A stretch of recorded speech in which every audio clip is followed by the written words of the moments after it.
do that. Okay. All right.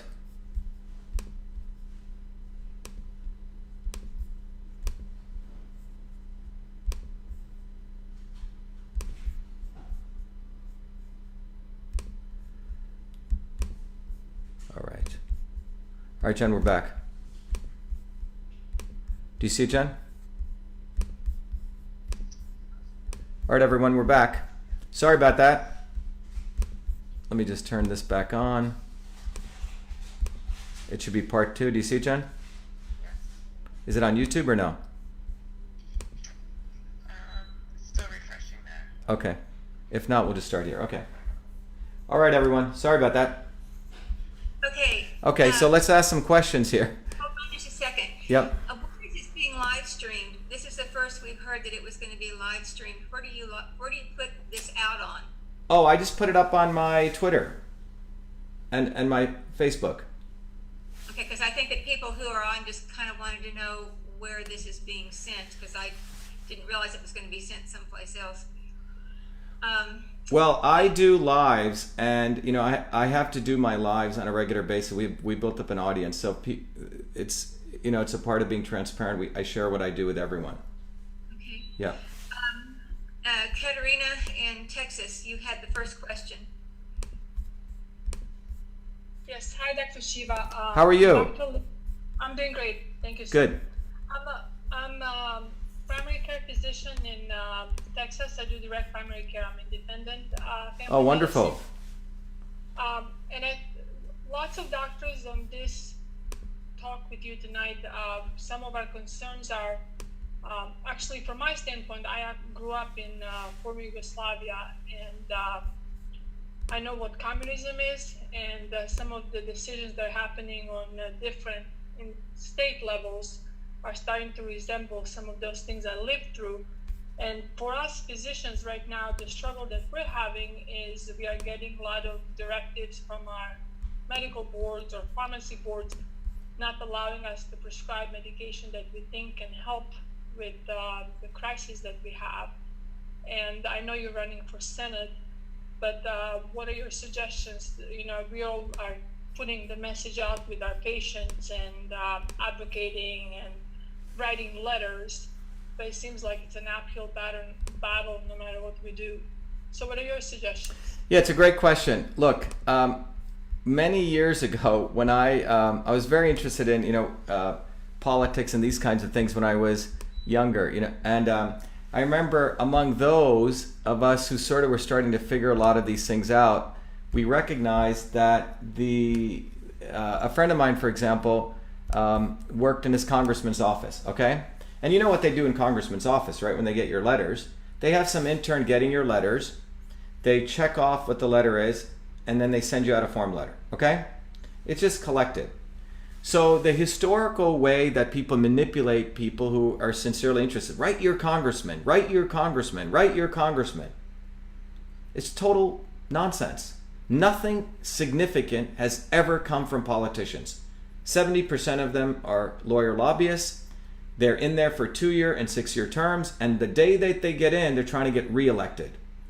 So we need to break through this total illusion. Fortunately, I did it when I was about 17, 18 years old. And most people get misled. And most of the organizations out there are about misleading people because people want to be important and people want to say, well, I went to, you know, the congressman's office and well, they're not going to do anything. No change. And the kind of change we're talking about is not some little tweak, you know, I want to get a traffic ticket or some citation. We're talking about systemic change. So let's understand what we're trying to do. We're trying to change things at a systemic level. And that systemic level I'm talking about is trying to fundamentally change a system which has become consolidated, to your point, like a state capitalist system, like a crony capitalist system, which is what many of these quote-unquote Marxist places were, be it China, you know, Yugoslavia, etc. Top-down control of an oligarchy which has embedded itself with some people in industry as one, and it's all about top down, top down, top down. They are never going to want to decentralize medicine to the DCP model, right? Or DPC model that you do. They do not want to have, they basically want to keep physicians as slaves. The model is physicians themselves, unfortunately, have to join these medical boards, and they're kept in golden handcuffs. And now it's worse than that. They had some quote unquote prestige at one point, and that too has been removed by the preponderance of the administrators through the GPOs and the PBMs, and we can talk about that. But fundamentally, it's a top-down model. So anyone who thinks that you're going to change this at a significant level from politicians is frankly is living an illusion. Now, I'm running for U.S. Senate, but I'll be very, very frank with you. The GOP establishment does not like me, just like they did not like Trump. They see me as an outsider. They want lawyer lobbyists. I'm running against 3 lawyers, by the way. I'm the only guy who works for a living. 3 lawyers. And the reason I'm running is to be the tip of a spear of a movement. And we've articulated that movement as truth, freedom, and health. Do you think I think one individual can change like something, among those other 100? No, but what I can do, which I've shown I can do successfully, is I can be a big megaphone for a movement. And that's what we need. We need to build definitely a local, but a national, but a global movement, because the enemy is the same. And we're seeing it with this coronavirus. This is something that was architected. It was planned. And it was planned where China was the model. It's made in China. Let's export China. Top down everything. That's what you're seeing. And this was architected. Look, Bill Gates, even though he didn't build DOS, he stole it from someone else and resold it, quote unquote stole it, bought it at a song. But he knows software. You know how software works? Version alpha, beta, and gold. If you've never heard that, alpha version, beta version, gold version. First you test it, initial set of people, event 201. Then you release the beta version, which is what we're doing right now. And then you go gold, which is the next step. And what I mean going gold is mandated medicine top down, which means more restrictions on doctors, more restrictions, massive restrictions on the individual. And what we're witnessing here is basically automaton type medicine. You don't even need doctors. You could probably have robots do it, right? If this, then this. Now surgeons and those people have a little bit more flexibility. But if this, give this intervention. If this, give this pharmaceutical drug.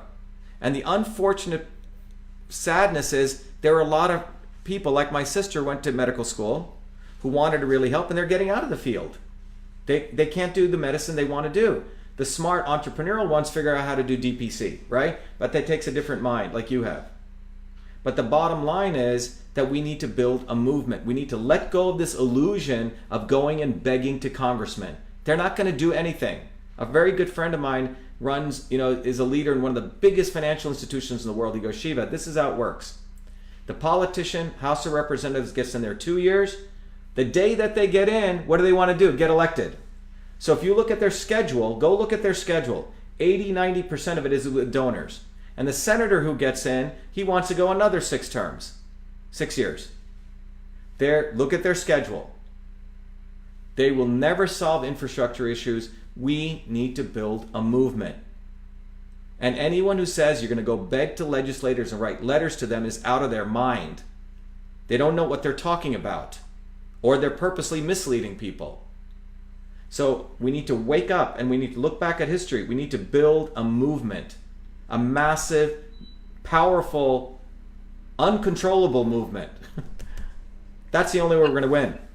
Dr. Shiva, I'm Yep. going to have Tom McDivitt, I'm going to have him kind of Sure. because it follows up on your question here, and then we will get to Pastor Broden, and then we'll get to Lisa and Jim Thomas.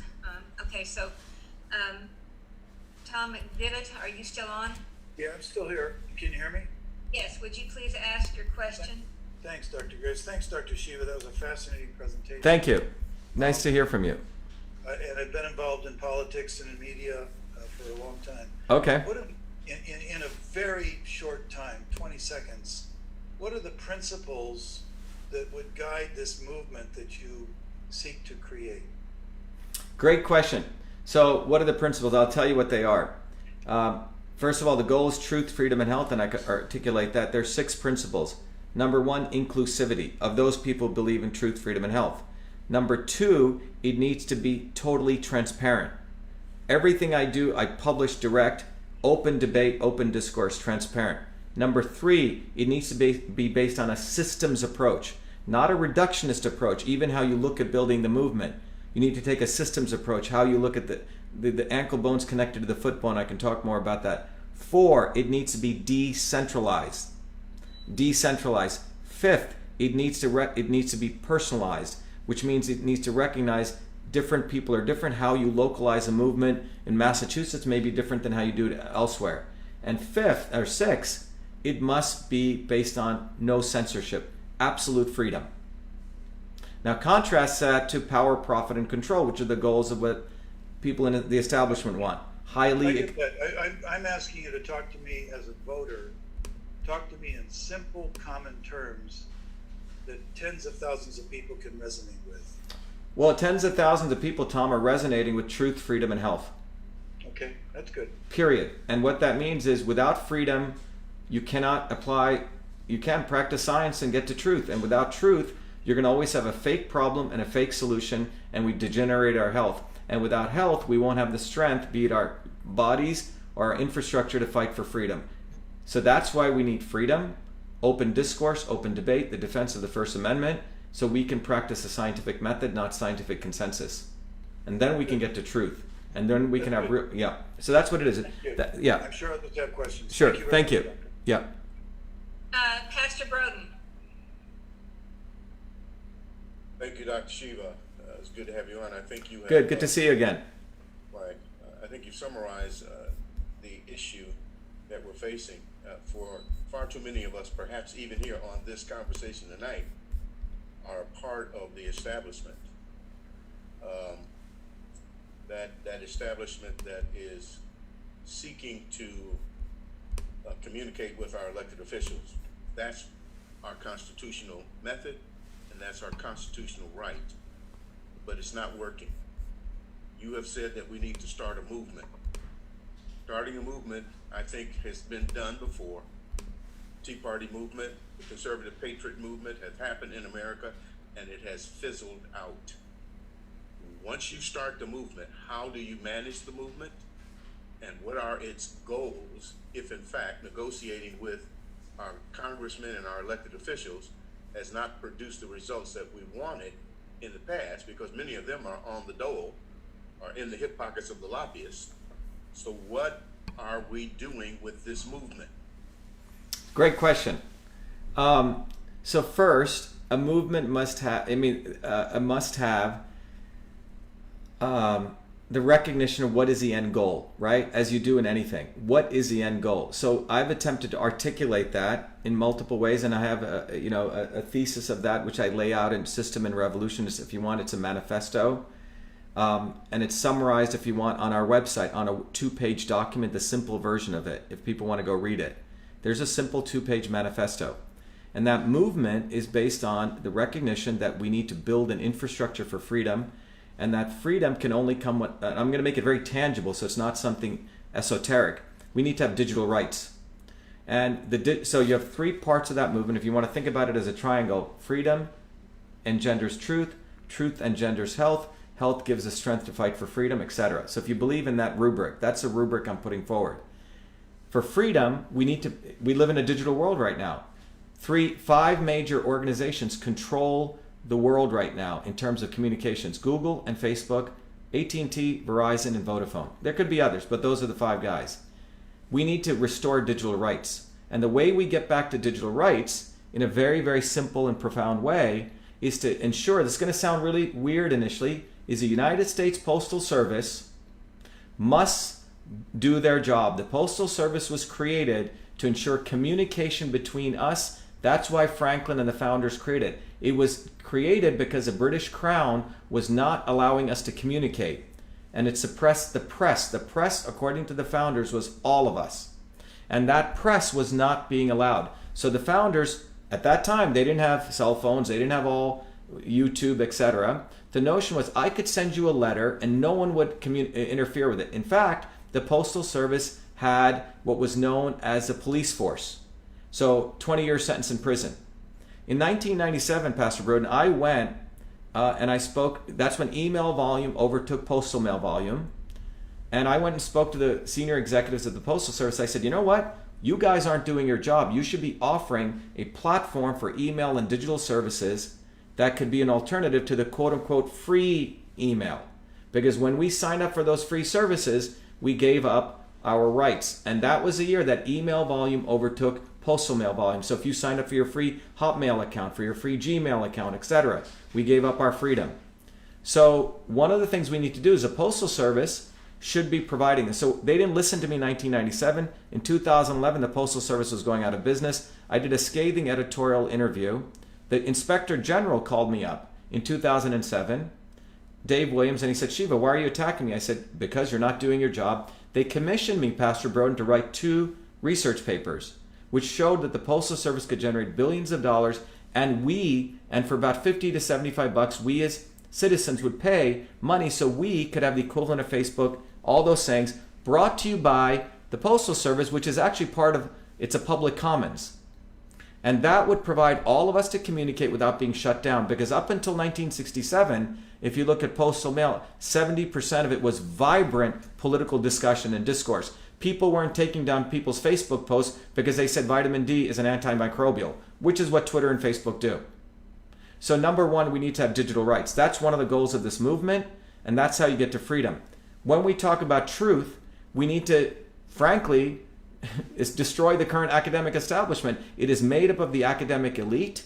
They're the oldest profession. They practice the oldest profession now. With all due respect, that's what they do. Shiva, blame, destroy. What are you saying? Well, destroy means the following. Let me define destroy. Destroy means that their power needs to be devolved back to the edges, which means you and I and others, because prior to the 1940s, some of the greatest research, some of the greatest innovation took place by hobbyists, by scientists who would go essentially figure out how to pull off their own funding. This is why the invention of email bothers them, because it didn't occur at MIT. It occurred before I came to MIT. Just like many great inventions occurred outside of the military-industrial complex. So when I say destroy, let me be very specific. If we as citizens give funding to any academic institutions, be it Yale, Harvard, whoever they are, public funds, that researcher gets it today. The model of getting tenure today is they get it, they hold on to their data, they do their experiments. God knows how their experiments were either fudged or not. And then they publish, and get their friends to cite their publications. They get tenure. It's an insider game. Here's a solution. The day that they get funding and they start doing their experiments for data, all of that data should go up into the cloud. And all of us, Pastor Broden, you, me, and everyone can get that data, and we can do our own research. It's my data and your data. For example, can anyone find any of the climate data? Where is all this data? Where is all this data? So, Citizen Science Act. There's no reason to have only 10 people in this world or 20 people. Fauci, for example, with the 5 major university presidents, can control the biological sciences direction in this country. Him and Francis Collins, because 50% of the multi-billion dollars go to a finite set of institutions. And look, I have a neighbor over here, MIT professor, neighbor over there, an MIT professor. And I have colleagues who I formerly know at MIT. They will tell you, Shiva, you're absolutely right about the immune system or about climate, but I'm not going to say anything because it's not advantageous to me. So what we have is we have a plutocracy in academia. They create outdated, quote unquote, fake science, and that is what the media uses. And everyone keeps their mouth shut, and we regress to the mean. We don't have wild research anymore. In fact, the NIH funding, Pastor Broden, the way it works, it's not even innovative funding, and I could talk more about this. But we need to devolve science. That's what I mean by destroy. Back to the edges. And so when you look, when you look at Number three. Number 3, when you look at health, I think you and others have spoken about this. There is a Safe Harbor Act. There's a number of things like this, but we need to, again, decentralize. One of the common things that you will hear, whether it be freedom or truth or to health, the Health Rights Acts that I put together, the Citizens' Rights Act, and the Digital Rights Act, they're all about decentralization. So decentralization, I think there is a DPC doctor on here. That is actually the right model of healthcare. Uberizing healthcare back to the edges. It needs to be decentralized. Those middlemen who take away $500 billion by cranking up costs, that needs to be taken away. A simple way is, repealing the Safe Harbor Act. That's one step in the right direction. Okay, thank you so much. Thank you, Pastor. We're going to need to move on quickly because we've got quite a few people who want questions and we only have so much time. Michelle? Lisa, Burnett, you said you had 3 questions. Is there any way to cut it down so others can get in? Lisa? I'm about to run out on Okay. Instagram. If you can connect and hold, Then, they're going to be I don't know over where soon. Lisa is. Can you do that? Dr. Jim Thomas? 1 second, not yet. I'll give it to you shortly. Dr. Thomas? Yeah, thanks very much. Hey, great talk, Shiva. How are you, Thomas? Hey, doing all right. The history lesson was really good. In the Bolshevik Revolution, did they kill all the doctors first? Next No, question they is, didn't kill all the doctors, yeah. Excuse me? No, they didn't kill all the doctors. Okay. Yeah. Because that's what they seem to be doing by not protecting the doctors in this COVID thing. Disproportional numbers of healthcare workers are Definitely. passing. Yeah. We're not even being allowed to protect ourselves with hydroxychloroquine. The other issue is the CDC. Does the CDC patent adjuvants? Well, yeah, so it's a good question. So from what first of all, I think people should understand the CDC, as you know, hey, Michelle, is not a public organization, right? So they own many patents. As I understand, they own several patents on several vaccines, including certain procedural patents, system patents, etc. I would not be surprised if they actually owned adjuvant patents. I have not looked at that, but I think it'll be pretty easy. We have a couple minutes, yeah. I would not be surprised if they did. Michelle? I would not be surprised if they did own adjuvant patents. I have a feeling they probably do, because I do know they own a number of patents. I mean, I'm sure we could pretty much look on the USPTO website and see that. I'd appreciate that. The reason I Yeah. ask that is because some of the vaccine companies, Yeah. including one that is competing, that made the vaccine for the coronavirus a good vaccine, which means no adjuvants. Mm-hmm. It's not mRNA driven. It's actually a DNA vaccine that uses electroporation. Oh, interesting. No adjuvants needed. Single strand of DNA and some saline, and that's it. Right. That's Um, interesting. Yeah. And they are not allowed to go forward because they don't use their adjuvants that the CDC likes to have in their vaccines. They have a vaccine that'll eradicate HPV from the body, HPV 16 and 18, eradicate it from the body with this electroporation. The CDC is trying to stop it because they don't use the adjuvants. Yeah, look, if you look at the way many of these patents are structured, right? It generates revenue not only for the dead virus, but typically those adjuvants, right? It's a supply chain for them. So if you're eliminating those adjuvants, you're probably eating away at someone's profiteering.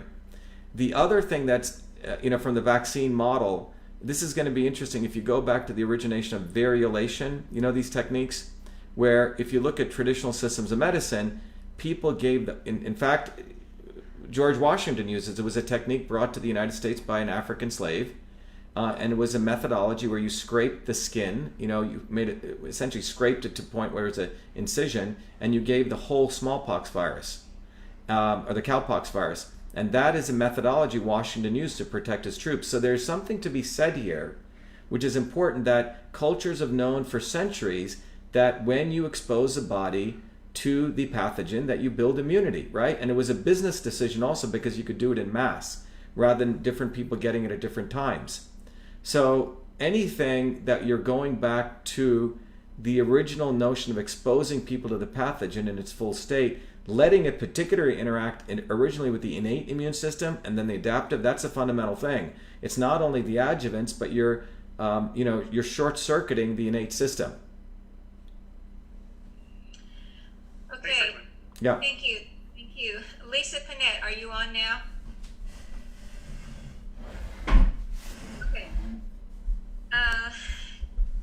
John Little? John? Can you unmute yourself?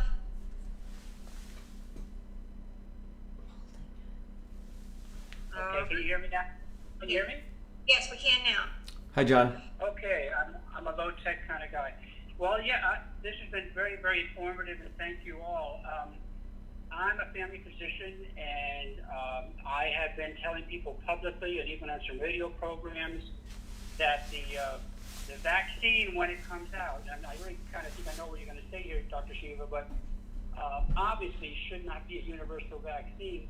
And I'm trying to educate as many people as possible that if we're going to use it, it would be sort of a high-risk vaccine, the same way we have the high-risk flu shot.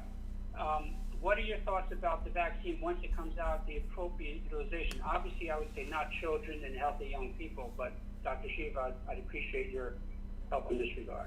Well, I think there's about 3 different vaccines in development now.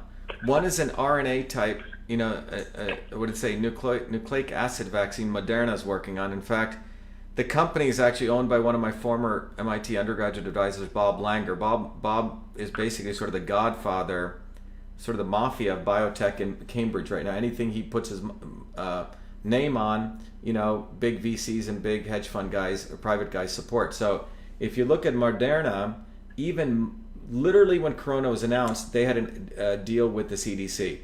So that's one type of vaccines, right? The nucleic acid vaccines. Then you have your traditional types of vaccines, but there's, I think, 3 in the pipeline right now. Moderna claiming that they have a head start and their stock prices sort of skyrocketed, if you see where they've gone. But I think if the question is, who should take these? Look, many of these vaccines, because they're in a different category, biologics, they're not even going through normal testing. They don't have to go through the rigorous, the test tube, the animal, and then the phase 1, phase 2, phase 3. They're all being accelerated in that testing model. So we don't even, just like the 30 vaccines that were done for children, except for the HPV vaccine, which was a fraudulent, double-blind, placebo-controlled. This, just to educate people, the 30 vaccines that the CDC put as guidelines, not one of them has been double-blind, placebo-controlled. The one that they claimed that it was HPV, was not. It was a fraudulent test. If you want, I can get into the details. But because vaccines it's like a total business profit model. Low risk, not enough regulations, you can't get sued. So in that model, I don't know who should be getting these vaccines, frankly. Because we know the flu vaccine, if you look at the actual data, they're highly ineffective. They're not effective. If you look at it, the papers will say effective, then you actually read it, it'll say how it was not effective, actually. So I think we need to take a big step back and go back to a different question. Where is the protocol for boosting people's immune system? Where is that? And the fact that that's not being talked about as a centerpiece of discussion that family practitioners, everyone should be thinking about, versus vaccine, tells me that something really smells, something ain't right in Denmark, okay? That's what's going on here. And I think someone just asked, we aren't protecting our frontline doctors. In the letter I wrote to the president, I said it is a crime that our doctors aren't even being recommended the high-dose DNA. Now a research report just came out in Ireland, right? How vitamin D is an antimicrobial. Most MDs are not trained in cathelicidins. I don't know if you guys are. Cathelicidins are the microbial peptides that vitamin D creates. It is an antimicrobial. In high dosage, it protects you.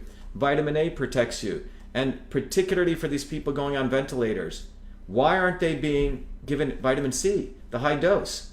So I find this fundamental disconnect. Yes, I did a whole video on hydroxychloroquine, okay?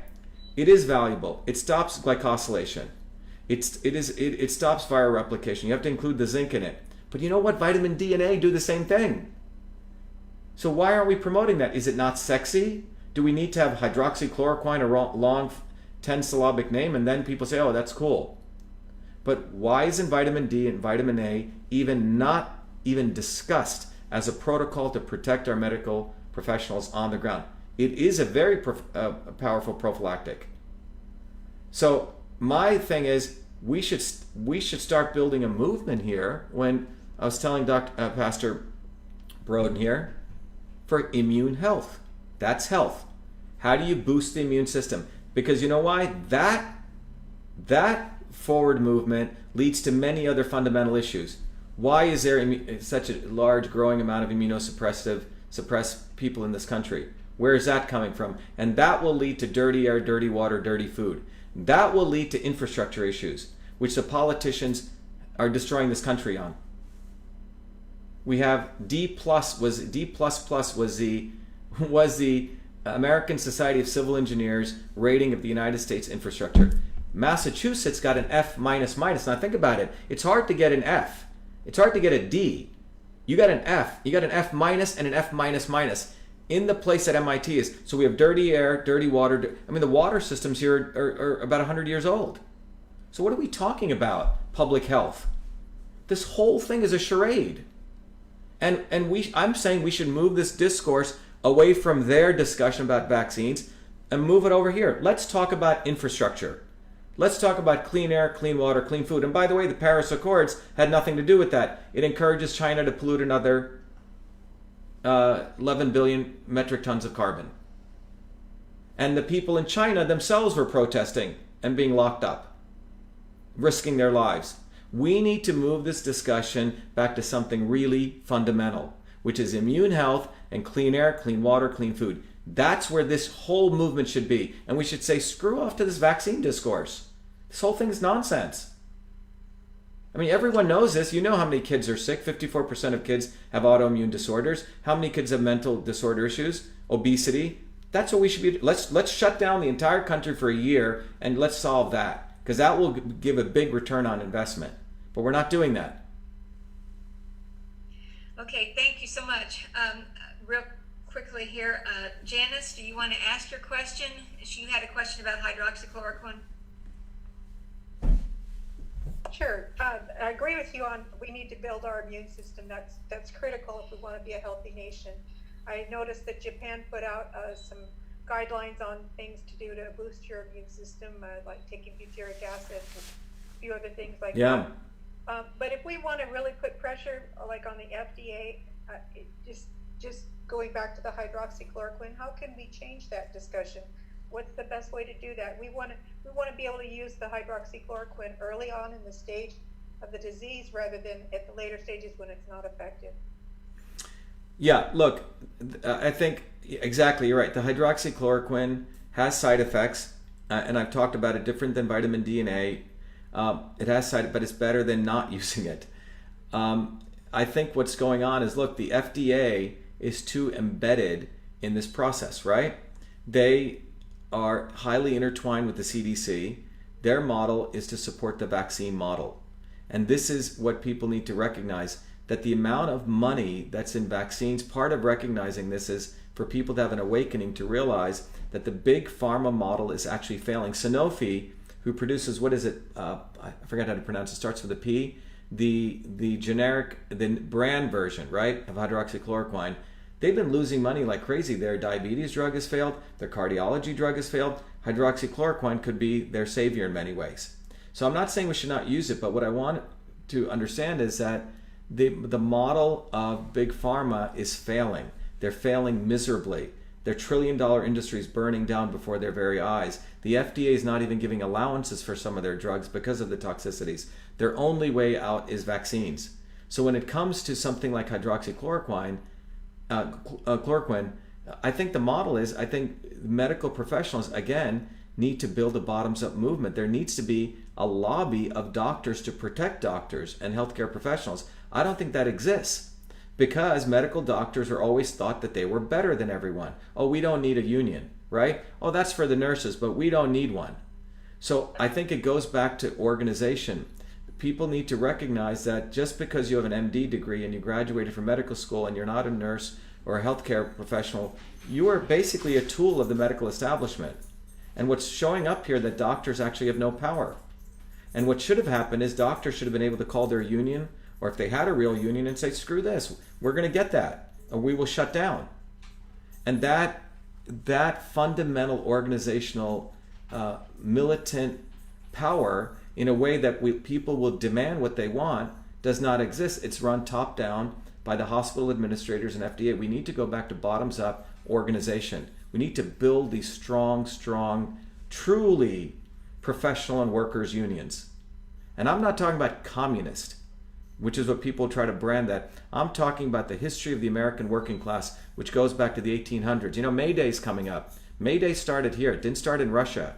It started when 3 American workers were shot in the 1800s, which gave rise to all the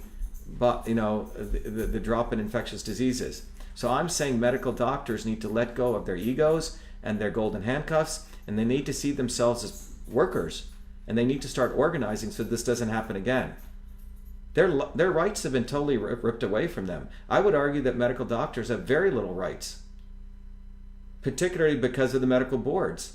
You know, they can get thrown out. This can happen. In fact, it's probably better not to be a doctor and do medicine than to be a doctor and do medicine. Let's go to Vicky Wool. Dr. Wool, you can go. Hi, thank you so much for your presentation. So Pontius Pilate said, so what is truth? And I'd like to ask you, whose truth? Because I can see that's easy to change. Whose truth are you talking about? Well, in the paradigm? well, you know what? So that's a good question. So if you practice a scientific method, it's a very good question. The scientific method actually has 2 truths that emerge.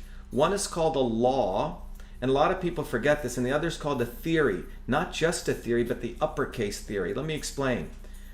There is truth. And even Jean-Paul Sartre said you can have political discourse and you can find truth. Well, the sun does not go around the earth, right? Agreed? That is not a relative truth. That is an actual truth. The earth goes around the sun. And like this is why the scientific method exists, where we ask a question, a honest, humble question, a hypothesis, and then we make a guess about what we think that is. And then we go do experiments. And those experiments will lead to data. We look at that data and we typically build a model of our understanding of what that data gives. And that will lead to what's called a law, okay? A law would be something like Newton's law of gravitation. And that truth is always can be broken, right? Because you do it again and you do it again and you do it again, and finally you do it enough times, it's called a law. Now, the explanation of a law is called a theory, capital T, which is many ways more important than the law, like the theory of general relativity, which explains gravitation. So while a law can observe patterns in nature, how things work, the theory is much more important. It gives a truth of why it takes place. Now, a law and a theory are profoundly important, but they emerge from a conscious undertaking of having free speech, where you're constantly questioning and questioning and questioning. Einstein said, one experiment can destroy my theory, right? One experiment.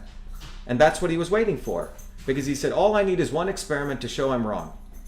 That is why openness and free speech are important, but there is truth. We've created an educational system which tells kids, oh, the answer doesn't matter anymore, it's how you got there. Total BS. This is a culture we've created. No, there is truth. The earth does go around the sun. There is something called gravity.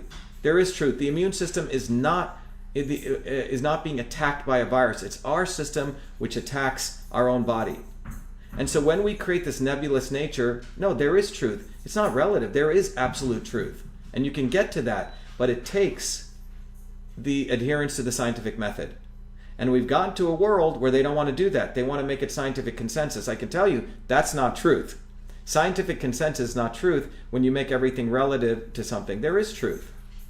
So I think what's happened over the last 45 years since the Department of Education's creation, we've destroyed the notion of what truth is. It's become all relative. CO2 is a pollutant. It's not a pollutant. It's false.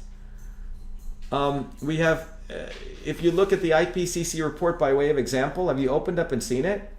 Truth, what is evidence? Dick Lindzen, one of the professors he has a very good definition of evidence. You know what he says it is? It's unambiguous predictions. Unambiguous prediction. That is a definition of evidence or truth. Unambiguous predictions.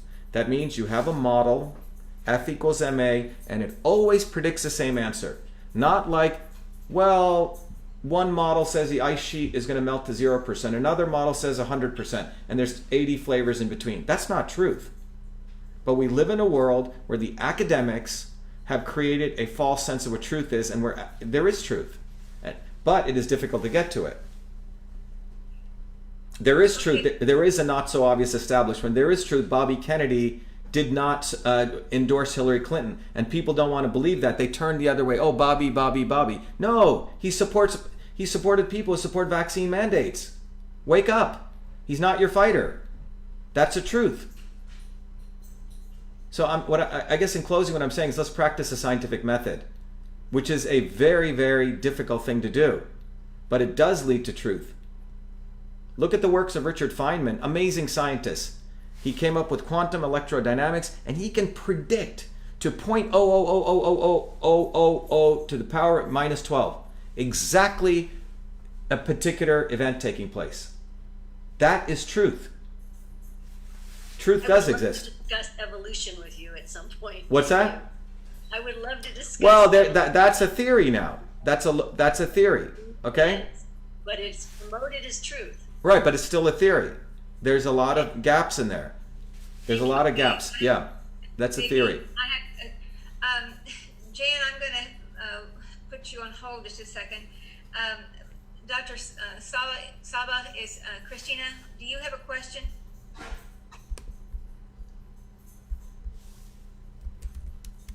I guess not.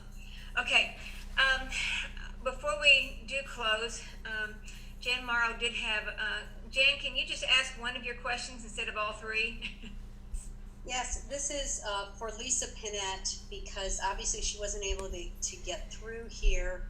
Oh boy, she's got some good ones. There was one here about Trump's. The FDA, the head of FDA is now pulling hydroxychloroquine. Is that correct? I don't know. That was if that's the latest, I would not be shocked. Yeah.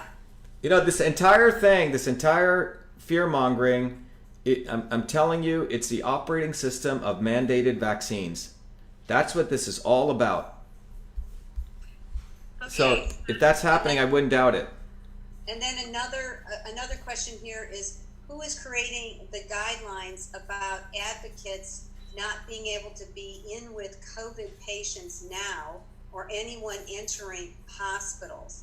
Is there a way he sees for us to be a stakeholder in those processes? So apparently, if you have someone who is sick in your family, or you're advocating for someone, you cannot go into the hospital and be there with that individual. And this goes against the grain of everything in healthcare that I'm familiar with, because it's important to have loved ones there. Yeah, I mean, we had just one of our volunteers, an extraordinary woman.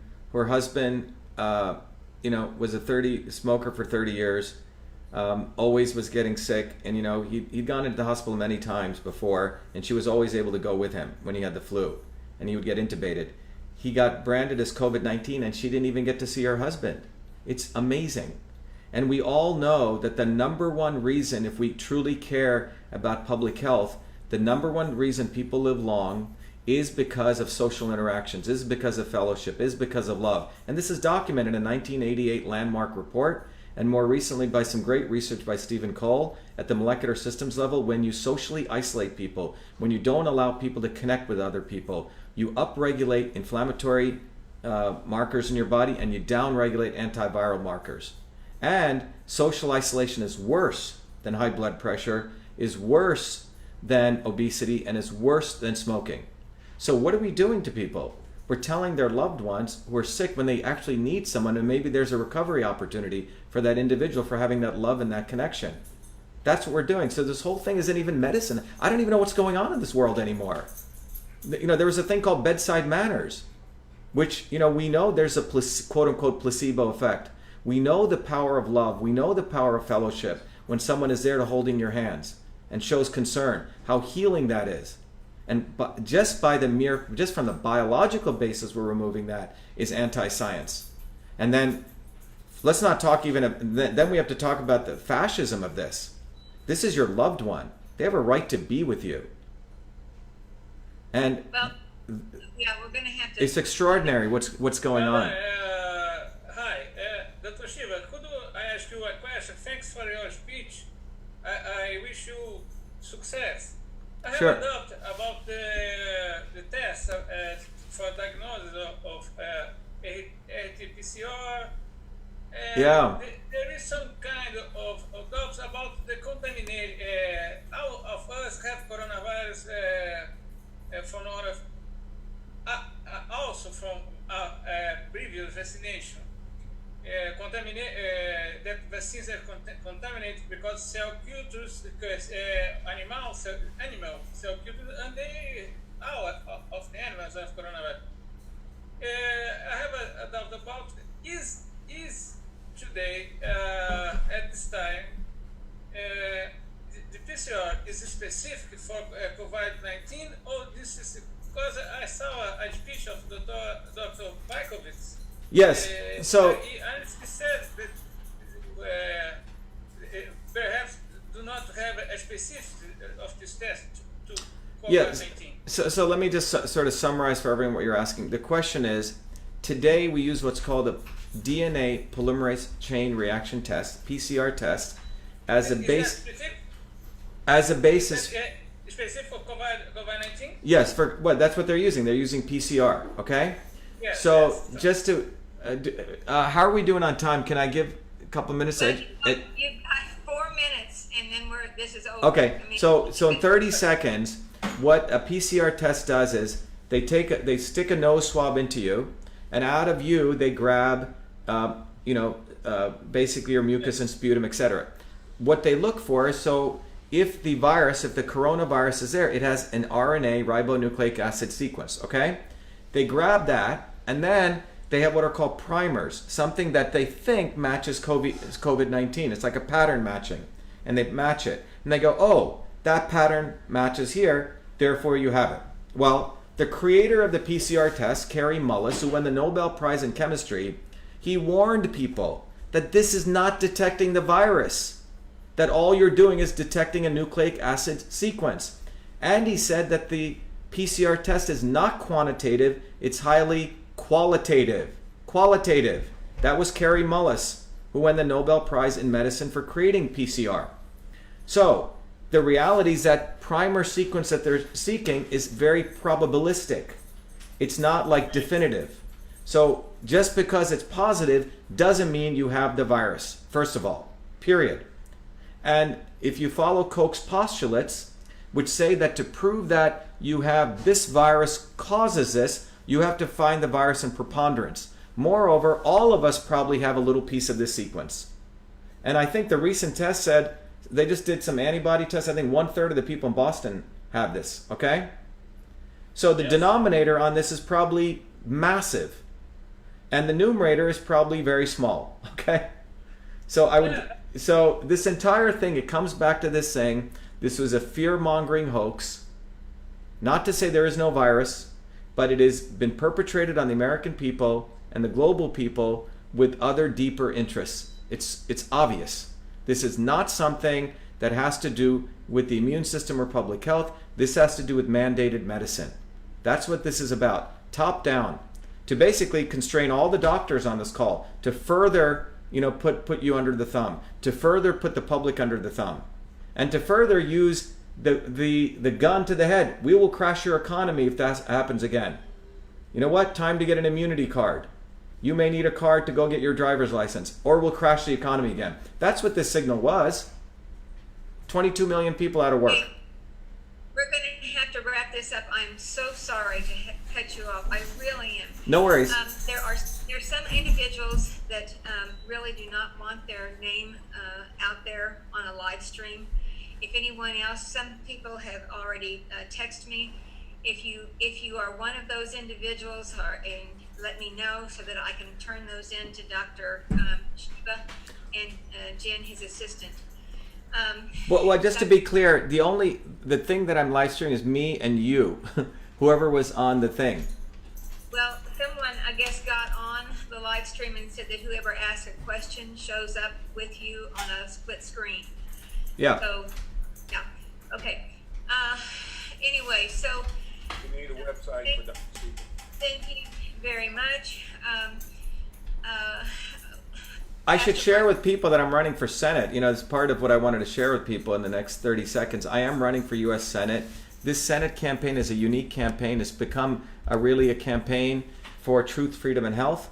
If people go to shiva4senate.com, SHIVA4senate.com, you can find out what the campaign's about. But more importantly, anyone who supports the campaign, I've created a book called System and Revolution, which teaches people. I've taught this course to medical doctors, everyone, how the body is a system. We take control systems theory and we make it accessible to the medical professionals, plus everyone. And then we've created a tool called Your Body, Your System. So if people go up onto that site, and we made it accessible to everyday citizens. So it's not like I'm going to get elected senator, then I'm going to do something for you. So people go to that site, people should recognize that that book that I wrote was basically about 50 years of knowledge out of my Fulbright, out of the MIT PhD research, which puts together a different way of looking at the body as a system, a different paradigm. And then if people go to Your Body, Your System, they can. And by the way, we're $25. We give that, and people can't afford it. We actually are giving scholarships to people. For medical doctors and professionals, it's really about educating people how the body is a system. So shiva4senate.com, everyone should go there and support this unique campaign. Thank you so much. Thank you. Thank you for your time.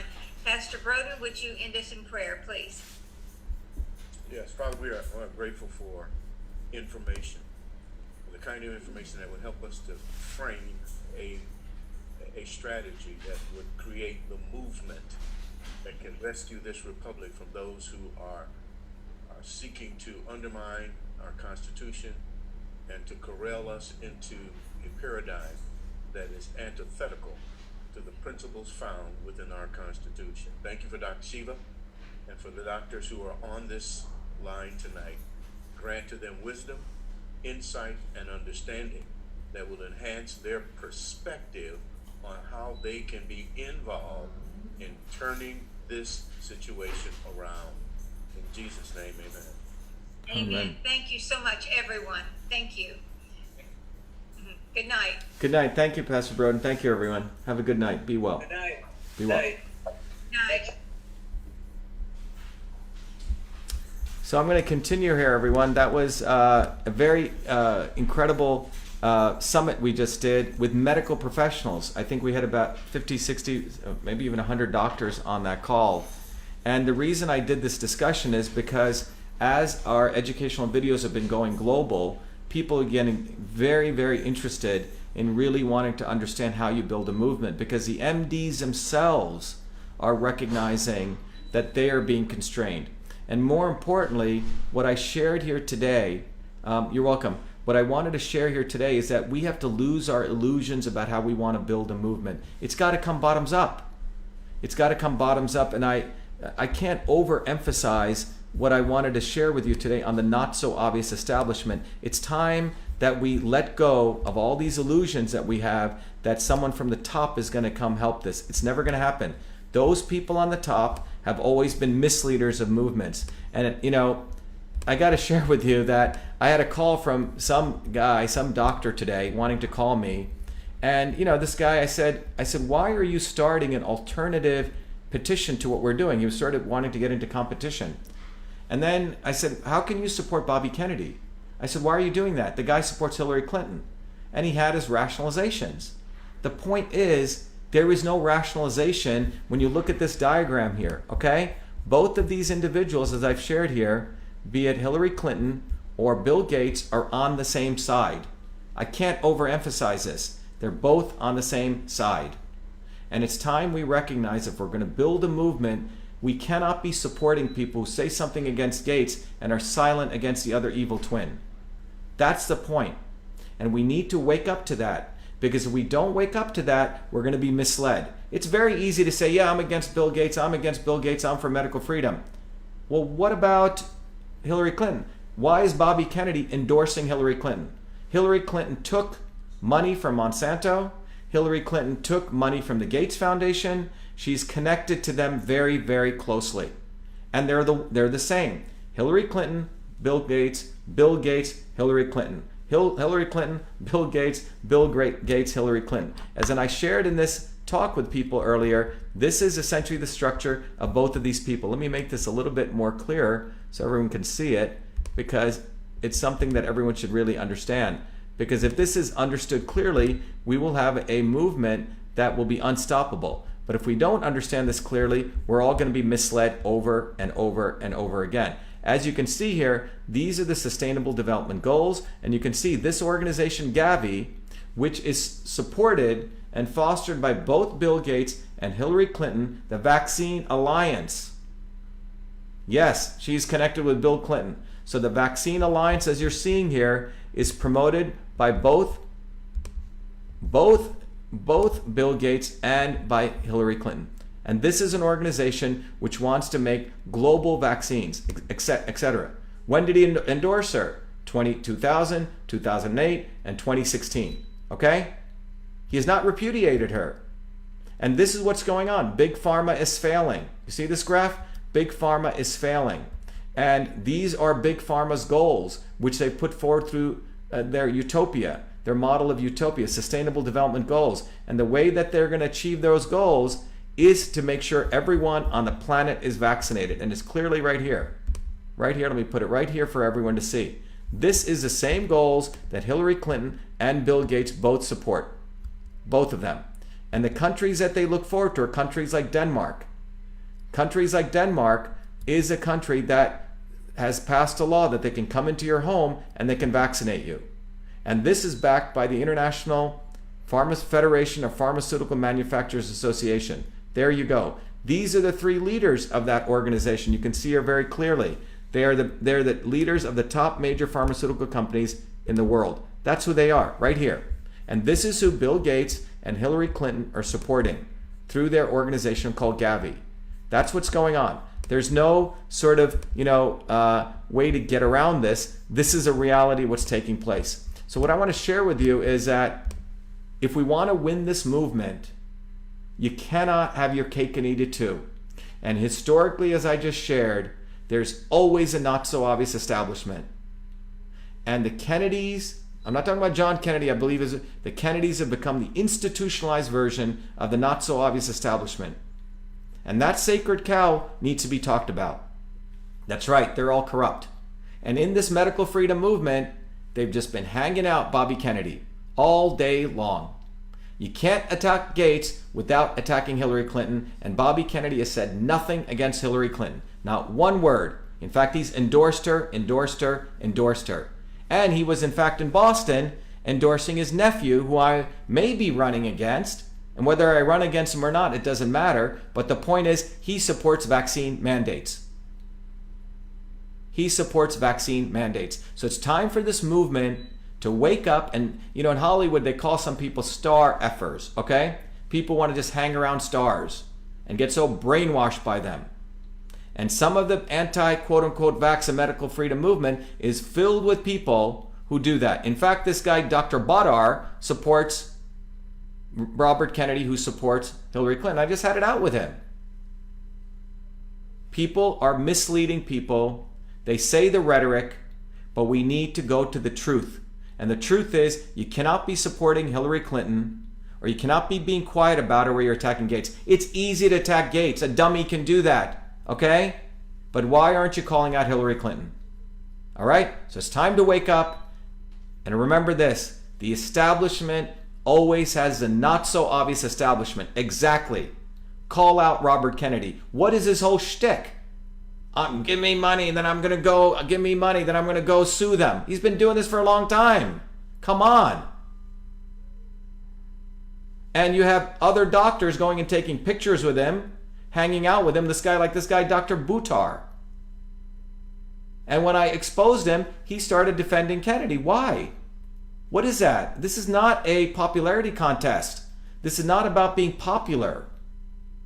This is about doing what's right. That's what we need to do. This is not about bowing down to the Kennedys and following which way now the Fire Fauci movement is taking off after I started it. So people are jumping on the bandwagon. But that's not in fact what it's about. It's about building a movement. And anyone who wants to rationalize this behavior, Robert Kennedy. Yes, Buttar is supporting Kennedy, and he's taking pictures of him. When I brought him up, I said, how can you support him? Do you know he endorsed Kennedy? Well, he wants to hang out with Kennedys. Look, I was in Hollywood. I was in Malibu. I'm not interested in celebrityhood.